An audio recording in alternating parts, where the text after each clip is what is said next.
In this video, we take a look at the best sensitivity for Minecraft Bedrock PVP. Now, there is no singular universal best setting because it all depends on your device and your playing style. However, here are some pointers that I recommend that you guys try out. So if you're a controller player, I recommend using a sensitivity between 50 and 60.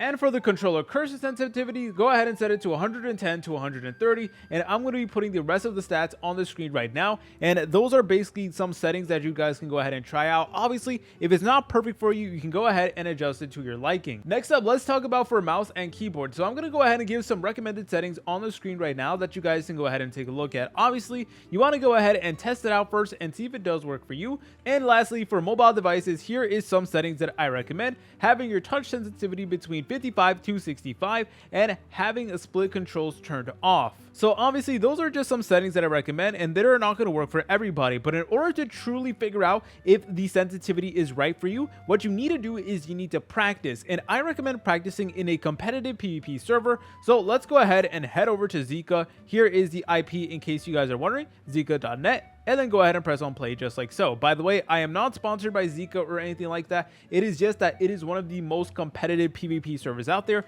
So if you really want to see if like your PvP gets better, go to Zika, because that is definitely going to help you out. So anyways, let's go ahead and just join one of these regions really quickly. But another thing you guys want to take note of is how fast you're actually turning your screen. So you want to make sure your sensitivity is not too like fast to the point where like you can't even aim at all. So I'm putting like very minimal force at the moment, and I'm moving around pretty well. So this is what I'm currently used to, but obviously, you know, you want to go ahead and adjust it to your liking, but you also don't want to set your sensitivity way too high where you're just flying over the screen like this with like a single touch of your mouse or anything like that. So anyways, let's go ahead and actually play FFA Sumo. So this is the game mode that I recommend in order to test out your sensitivity. You can go ahead and practice your aim over here, and what's really great about this game mode in particular is that it's actually relatively easy to get combos. So look, we got this controller player right over here. All right, so check this out. We got this controller player right over here. So okay, at the moment we're currently trading, but if you guys found this video helpful, make sure to leave a like and subscribe. See you later, French fries.